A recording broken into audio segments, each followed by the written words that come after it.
everyone, welcome back to my channel. I'll be presenting you the second game of the 25th LG Cup final uh, between Kejie 9P from China and the Shin 9P from Korea. So obviously this game has attracted a lot of attention for all Go players around the world, and it just happened like today. And I happen very lucky to have some time to like actually prepare for this review, and I love to present you such a fantastic game. Koji is playing as black and Shin Joon is playing as white. The first game of the final end up to be a win for Koji. So if Koji wins another game, he will be. I think he will win the championship, obviously, but he'll also become the youngest Go player who has 9 world championship titles. So it's quite something for Koji, but obviously it's obviously an important match for Shin Joon as well. So for those who don't know Shin Joon, he is the brother of Shin Seo, who's the currently #1 at least in Korea. So they're brothers, and then they're both very good at obviously at Go. They're two of the best players. But Shin Joon in particular is the only student of Lee Se-do. So obviously he's very strong, such that Lee Se-do saw a lot of potential in him. So yeah. Definitely a very strong player at Kojia's level. So they start up like this, and then Black decides to make a nice defense, something I covered in my Joseki lectures. I highly encourage you to use this Joseki. White follows up with a very symmetric enclosure. So I also talk about the enclosures. I stated why it is so popular in professional games as well.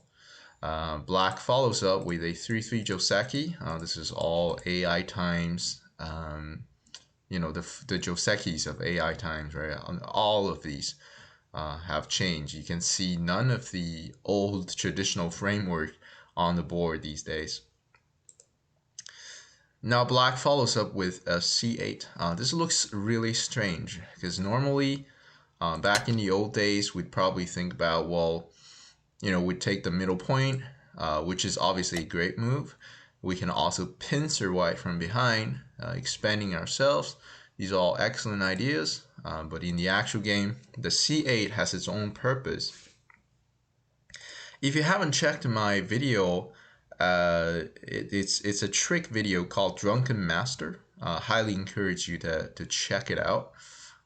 In that video, I stated that if the ladder on this direction works, Black has directly these attach over here. So this is a pretty legit move. If you want to know how this move works, I highly encourage you to go back and check my Drunken Master, because it's quite long to explain why it works. So without any sort of supporting stone, this attach already works. Not to say if Black has a c8 stone, it's aiming directly at attaching at d4. So against this attach, White does not have a great defense. If White plays this, it's an okay move, but it's way too passive. It's a one space extension, which is very inefficient.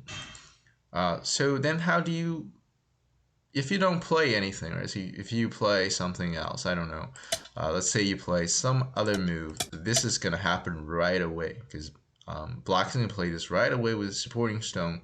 This is very strong for Black. So that's why in the actual game you see this very extraordinary move from Shin Joon. It's directly protecting the cutting point while putting a lot of pressure towards Black's corner. This is a very creative move. Now we can see that if Black plays out this variation, this ladder is going to work out for White. So it doesn't work. This d4 stone is killed. Therefore, this won't work at all. So that's an excellent move that I learned a lot. No, not only covers weakness, but puts pressure back onto black. And this is what you observe a lot in top professional players, is that their moves usually serves at least two purposes, right? If not three, right? They're very efficient when it comes to playing Go. Next, we have black pincers from behind. It's a move that I talked about. It's very, very big. White now invades, but also attacking the C8 stone, right? This invades the moyo and also attacking C8 stone. Very efficient. Black pincers back. Obviously, black does not want to just run and then letting white settle with a 2-space extension. Not only it's big in territory, but it's settling white, giving white lots of security. That's why black needs to get rid of the roots of white. White hops out, black follows up. These are all very normal moves. White caps on top. This is usually a very nice move. Strengthens white's shape and also suppresses black. This is very, very nice move. Black keeps hopping out. This looks very ordinary, but it's actually an excellent move. Gets black out and also aiming at reducing white in a very natural way. White peeps, black connects. And now white invades over here. Black counterattacks. Obviously, right? There's an obvious weakness. So against this kind of weakness, it's usually a headache for white, right? Like I think a lot of my viewers would get into trouble when our opponent, just pierce through like this. So one of the most important pattern to remember when you encounter this kind of situation is to not play d14. This will allow black pierce through. Now all your stones are hurt in this way. For the same reason, you don't want to play moves like pushing over here, because when black pierces through, this c14 stone is hurt. It's just dead, right? It's not just hurt. And black is just leading. Let's look at what white actually does. That is to not panic and push on both sides. And then you pretty much never want to push on either side when you encounter a shape like this. Rather, you want to attach your opponent, right? Play somewhere else, and then hopefully make some exchanges and then cover black inside. Because right now, the cover over here is not going to work because you just have too many cutting points. Like none of this is going to work for white. That's why in the actual game you see white attaching. Here black has two choices. Both will work. The first one is for black to counterattack by pushing. White will follow up. Black cuts. White Ataris. Black descends. White pushes. Black Ataris. White will run. The reason he can run is because the ladder does not work. So since the ladder does not work, black has the cap on top, and then white is going to kill the two stones. It looks like black just suffered a huge loss, but actually black can counterattack by trying to kill these three guys. So this is a very unstable game moving on because of course black's corner is transferred to white's corner. That's a huge loss.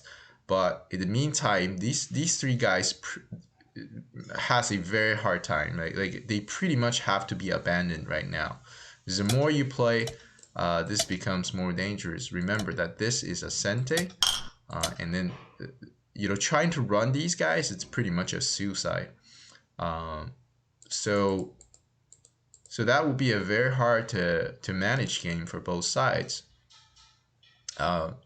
The best thing that white can do is probably to harass from the outside and get some profits, but these three guys pretty much have to be abandoned to pretty much pay for what you get over here. So that would be a equal game moving on. in the actual game, Koji decided to play a more stable variation where he just connects. White pushes on top, black invades. That's a very nice invasion point. Always try to invade here when your opponent has a fourth line stone like this.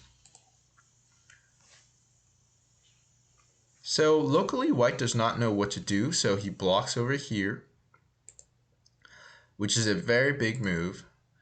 And then after a few exchanges, white decides to connect back. The reason that white did not push in is because of the fear of the counterattack that cuts white into pieces.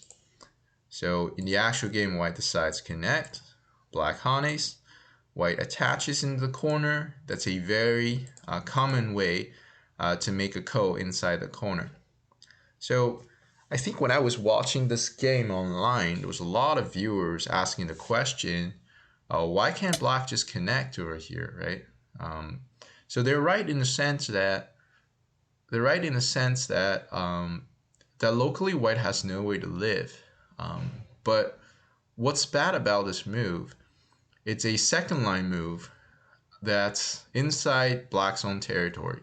White for sure is dead, but white can make use of the dead group and then stir up a lot of chaos. So he can first cut off black like this, and then he can block over here, forcing black to connect, and then jump on top. After a couple exchanges, white is going to extend on a second line.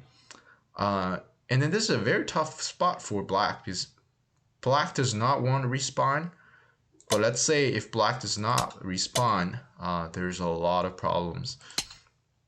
White can make use of this kind of stuff to squeeze black. And there's a lot of profits for white by just squeezing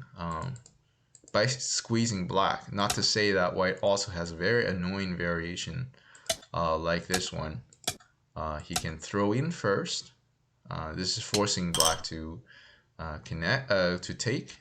Then he can peep over here, and then there's a lot of chaos inside here. There's probably a liberty fight going on inside this corner that is very heavy for black to deal with.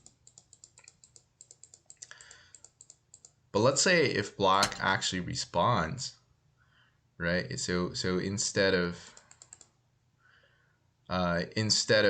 getting greedy, black respawns with one move. Then it's white's turn. White can now counterattack black from behind. And then we cannot underestimate white's influence now because it's just connected from top to bottom. It's a very scary influence. That's why in the game, you see that black does not want to connect back at 2-2. Black takes, and then white now harness for a co-threat, takes back. Black attaches. These are all co-threats. Made a few exchanges over here. And then white played a very interesting move over here that is quite hard to explain. I guess the main idea is to separate the two groups, putting pressure onto this dragon, and also supporting the fight over here. So this is quite an interesting move, and I think it should be a good move. Black extends out to avoid all the Aji I was talking about. This pretty much kills the guys inside here, because now when white takes, black can connect at 2-2, and then there's no way for white to survive. We'll see that later in the game. White now has no time to do that. White needs to immediately pincer and gain himself the territory over here. Black attaches, white bumps in. That's a very nice move. Making use of his h6 stone. So if black wants to fight, that won't be a great idea because white already has a h6 stone over here. Instead, black decides to just settle himself. White turns. Black cuts white off. Here white has two choices. White has to Atari first, and then black extends out. Well, that's a more stable variation. Black could also look for chaos by connecting at d2, This will lead to the following variations. So white Ataris, black extends, white crawls, black Ataris from outside, white runs out, black connects, and white turns out. Black's going to throw in first. This is a Sente. There's a double Atari at b3. White takes back, black pushes, white blocks. And then after these exchanges, the problem with this variation is it's actually equal position, but it does give the feeling that white is leading inside in terms of momentum when white gets this move. This attacks the dragon over here and also expands himself, connecting his moyo towards the top. The reason this is an equal position actually is because later on, when black Atari is at d1, there's no way for white to live in a clean fashion. It's pretty much a ko alive. So that's why, because the insecurities in the corner, this would be actually equal game, despite the fact that white looks pretty scary over here. In the actual game, black decides to play a easier to understand variation. White takes, black controls this stone, and white takes back. That's just that's pretty much a useless exchange for white, because it doesn't live the group. The group is already dead. White pincers from the outside. This leaves a annoying attach at n18, which is why black will block. White now Atari connect. This is a huge move, right? If you can see the difference, if white hops out, black is going to play this one. It saves the h3 stone, and also it just breaks the thickness that white has over here. It's a huge move. So now we can tell the difference. This guy is dead. This guy is also dead, and there's a lot of territory over here. Black now decides to make use of his dead stone and then play the descent. White hops out. So black really wants to start attacking, but if ever black allows this move has a lot of value, first of all, towards the outside. The problem is it's probably a Sente because white's gonna cut next. So if you have to connect inside, this exchange is a huge gain for white, so black cannot allow that. So black has no time to do what he wants to do. Rather, he has to come out, making sure there's no liberty fight against this group. After a couple exchanges, white extends. This is a Sente move, and this is an awesome move. So let's say if black plays somewhere else. Let's say black plays somewhere else like this. You can pause the video and think about how white can actually connect these two guys. So the correct move is for white to squeeze, forcing black to connect. And then white has a nice Tsuji. That is to just squeeze over here. There's a wedge over here, so black has to protect it. White can now just get back like this. So this cutting point doesn't do anything. Right? So we can tell that white is successfully back, and that's huge because it saves the entire group. In the actual game, black wants to fix that in Sente. White efficiently fixed the, this move is a lot better than just connecting. Sure, you're more solid, but this move doesn't do as much as the h16 move. So in the actual game, this is a better move that looks at the weakness that black has over here. Black immediately fixed that problem because there's a lot of danger when white hanes like this. White kosumis, black peeps, and obviously instead of defending like this, what white plays a better alternative that squeezes these three guys. Black connects, and then white pushes. Black pushes from behind. White extends, and then black blocks over here. It looks like there's a problem for black, but this is actually a trap. So if white plays out like this, cutting black off, black can simply connect. White has no time right now. White needs to absolutely save these guys because there's a Hane at f6. So the best way for white to do that is to connect, right? So black can actually play this. This is a sente, forcing white to kill these guys. And now black can just push over here. So actually white lost a lot more than what he gained over here. So that's a very bad trade. And on top of the loss in terms of points, black secured every single group on the board. So white can absolutely not allow that. That's why in the actual game, white decided not to fall for that trap, rather just Atari from behind. Black takes, white Ataris, and then black now fixed the weakness. White pushes, and then black plays a Tsuji. So this is making use of the fact that the C11 is a sente. White Ataris, but now Shin Joon decided to abandon these guys. So black pushes, white connects, and then now black is able to connect everything out. That means these 6 guys are pretty much abandoned.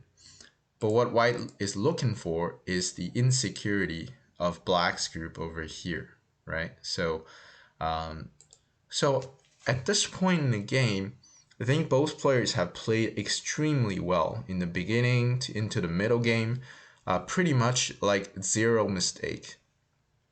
And this is just an equal game, and this is what we expect to see from 2 of the best players in a championship final. So yeah, so the game is still like 50-50 right here. And then right now, the focus is really on this dragon, because this dragon looks they're kind of in trouble because they need to run for their lives because there's no 2 eyes right now. Black Kosumis, and then white Kosumis from behind. So this Kosumi is actually an extremely fierce and greedy move by Kejie. Not only black wants to get out, but he also wants to suppress this Moyo as much as he can. Maybe a safer move for him to play is to just jump over here. So black is not too worried about this kind of stuff. Sure, you're able to enclose all that, but I think black has a lot of territory outside, especially these 2 corners, to fight against white's territory over here. So by giving up some territory on the bottom, black is able to secure his dragon. So that would probably be a better way of playing. Instead, this is probably a little bit greedy on Kejie's side. So after a couple exchanges, white kept on attacking in a very fierce way. When black turns over here, this is probably the most the best move of the game is for white to capture these 4 guys. So at this point, the funny thing is that it might look to let's say a double DGQ player, or a player who's just in general the level's not there, to say, hey, this is an excellent move because it captures 4 guys and it's beautiful. And then it's it looks like it's a huge move, but it actually gained like around 8 points. But here it's still very empty on the board. And then 8 points is really a small amount of points. So this move could look super weird to Kejie at this point, because why would someone capture just 8 points on the board right now when my dragon is running? When you're attacking my dragon and suddenly you decide to capture 8 points. But this comes with tremendous reading from the side of Shin Joon. And then this shows you how strong he is as a Go player. So let's keep moving on. Black exchanges a few moves to get himself comfortable here, trying to get himself 2 eyes. White decides to play a tiger's mouse. The next move at S1 is extremely large. That's why Ke did not allow that. So at this point, Shin Min-jung decided to exchange a couple moves in the corner to gain himself time, and also to make sure that these guys have very short amount of liberties. And then Shin Min-jung decided to go for the kill over here. Right? He's actually trying to kill the dragon. White pushes, making sure there's no eye over here. And then squeeze over here. These are all very fierce moves. And then the vital point, right? He's taking away this point so that black only has 1 eye in Gote over here. And it's at this point, I think, Ke suddenly realizes that he's in huge trouble. So what he had in mind is probably something like, you know, he thought his dragon is completely alive. Why is that? Well, black can now just play this one.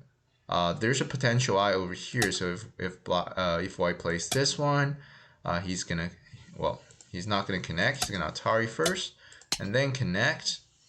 You know, if white gets rid of the eye on the bottom like this, he's like, oh wow, let me just make another eye in some sort of way over here, and then that's game over because white has no territory left, and I am alive with 2 beautiful eyes, and then that's game over. So that's what he had in mind.